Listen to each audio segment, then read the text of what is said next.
Why? All right, thank you. First of all, teachers, thank you for interrupting your day. For you to bring the classes down today. It's amazing and beautiful and fantastic. Guys, I know this is today is a very important thing for all of us to be here today. Why is it so important for all of us to be here today? Well, first of all, as to say together the shalom.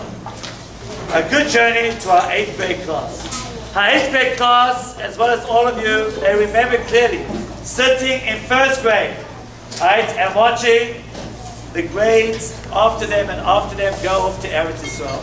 And I have to tell you something, students of THA.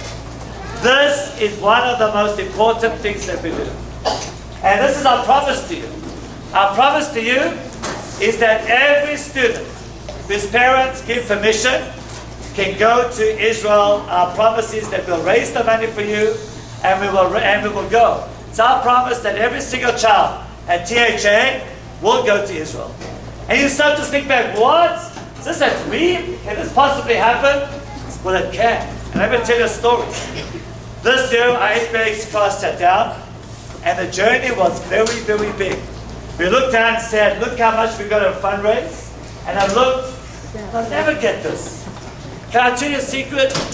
Before in January, they virtually had raised all the money that was necessary for them to go to Eretz Israel. So I would like to say well done to their parents who put in a lot of work as well as their for making this week come absolutely true. Alright, so I have to, and I want to tell the students that I'm very grateful to your parents who worked hard for them. Right? Not only had to work hard, they paid a lot of their own money and raised the money that was beyond what they had to pay. So I'm grateful. We are so grateful for them for that. This is one of our most important things. Eretz Israel is so important to us. Everything that we learn about is rooted in Eretz Israel. Right? It's all rooted there. So for you to go back and make, like, let's say, Aliyah, and go back and see the land, walk in the footsteps of Abraham, Yitzhak, and Yaakov, Sarah, Rivka, Rachel, and Leah, to touch the city of Yerushalayim that David HaMelech built, to touch the Kotel that Shlomo HaMelech, King Solomon built, right? To go up Masada, where the Jews stayed there, and to live their life out of freedom from the Romans who try to take it away from them. To be there, to touch it, to see, it's a gift, and it's your right. It's a passage that you should go there and have your Judaic classes. You've got 10 days of just Judaic and Hebrew classes, but you're right there, touching and seeing, experiencing, eating amazing food, dancing in the streets on Shabbat, right? Kayaking down the Jordan River, going on donkeys, riding like they did the times of the Mishnah, going to the desert and riding camels, right, like they did, like Abraham did, right, and to dance and meet Israeli peer groups in Chof Ashkelon and our sister city, Kriyat Malachi, and to spend the night with them on the kibbutzim. Amazing, amazing. And to address this to you, and before we go on, we are lucky that our Shliach from Israel is with us today, and he wants to address you our 8th grade class before we present to you. Lucky that you have such an amazing rabbi here. I want to take him back with me to Israel, if I can. I have never met such an amazing rabbi in all my life. I need you with me. Thank you. Today we are nearly at the eve of Shavuot, a very big holiday. And it's funny that this is the day that you are kind of being sent away to Israel, because in Shavuot, in the times of the Bible, the Torah, where the temple was still standing, all the people of Israel from all across the country would go out to the fields, bring their newborn fruits, their first fruits of the year, gather them around and walk with them to Jerusalem. It was called Aliyah L'Regel, to go up to Jerusalem by foot. It would usually take them about 3 days to walk, much longer than it takes you guys to fly over to Israel. And they would bring those fruits as presents to the temple in Jerusalem. But it wasn't just any fruit that they could bring. It had to be the first fruits from fields within Israel. In order for the fruits to be holy enough to be given to the temple, they had to be grown in the promised land, in the land of Israel.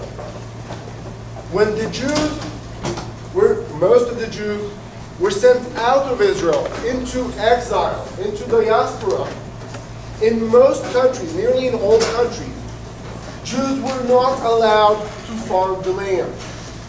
The local people, whether it was in Arab countries, European countries, or even here in the US, didn't want Jews to be farmers, because when you are a farmer, you become attached to the land. You work the land on a daily basis. You go out to the field 4 o'clock in the morning.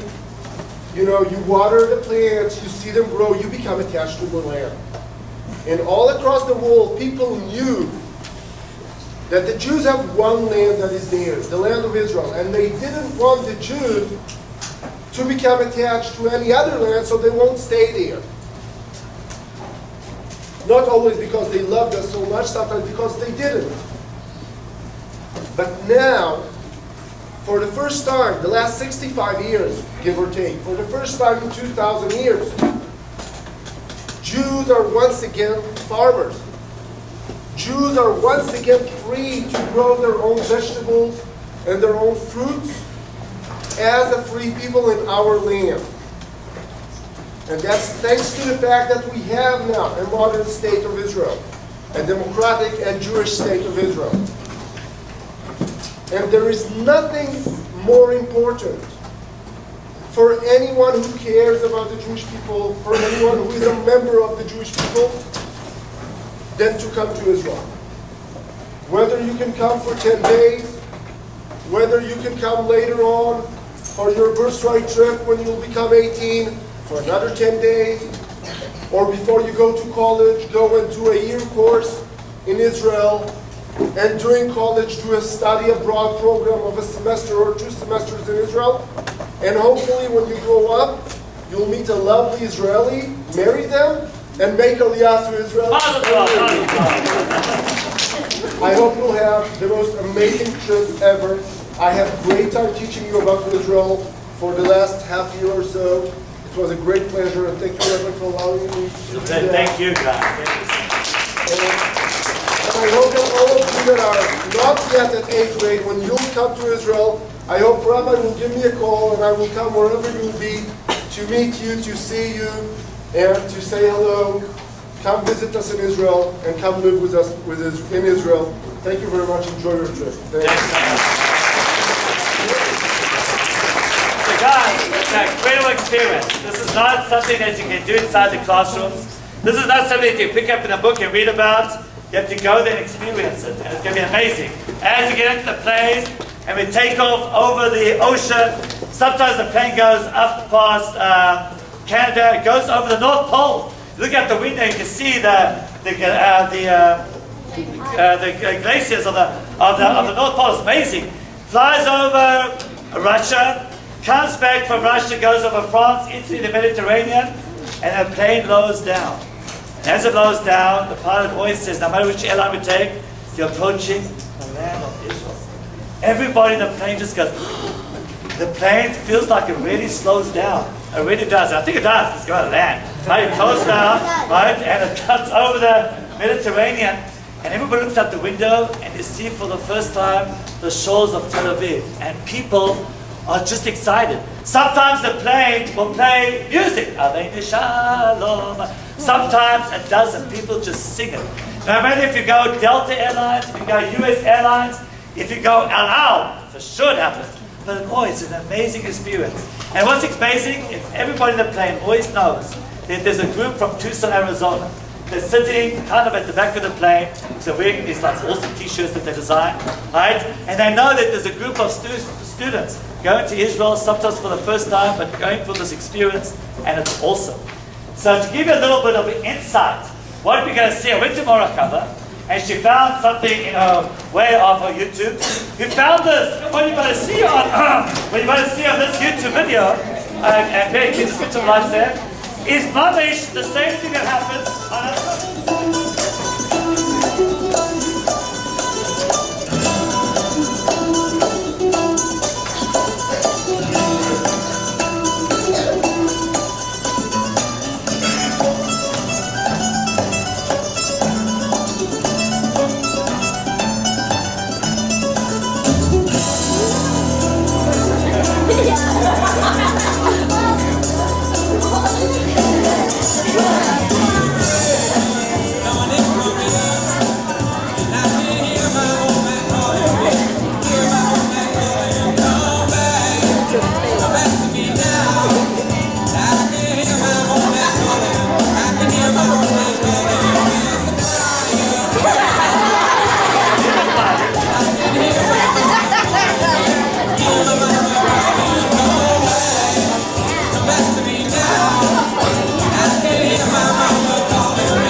will be there, I promise you. Alright, as we go.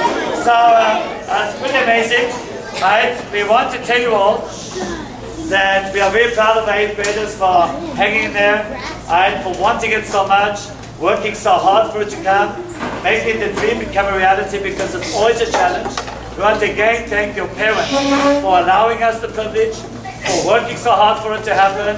We are very grateful and we give you all one more round of applause. Right? Okay. I want to call upon Amora Malka and as well as Amora Sigal to come on the stage because Amora Sigal and Amora Malka over the years have prepared you for this awesome moment for you guys to happen, which is going to be next week as we take off. So come up to the stage, right? And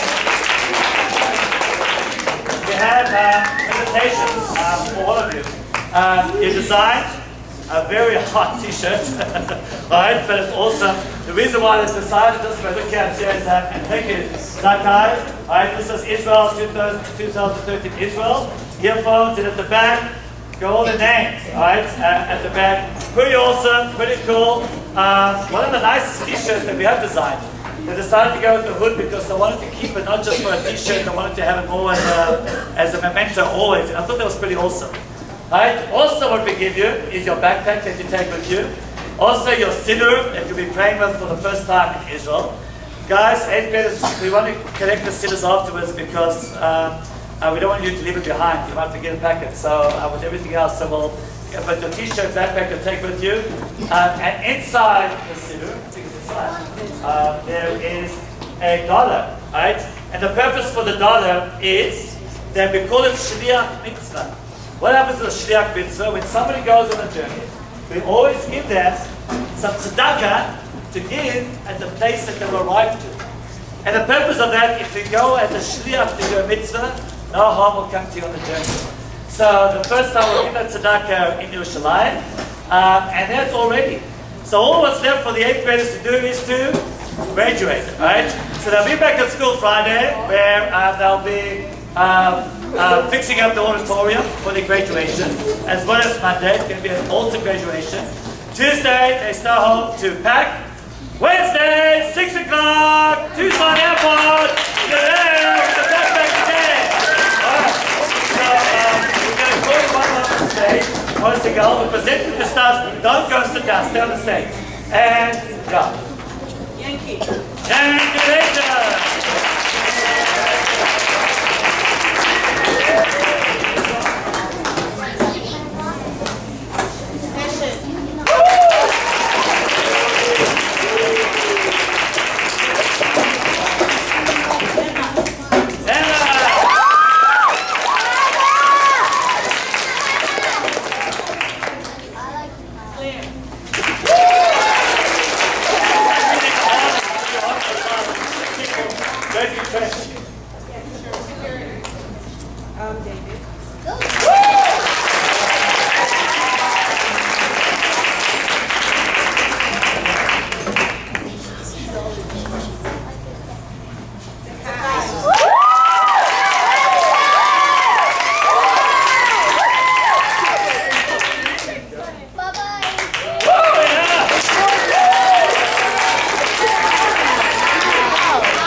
Safety of the Shalom, that you have a safe and amazing, inspirational journey. I have to tell you something, guys. This year, we're not bringing them back. Some of them are staying in Israel the whole time. As we say to them all,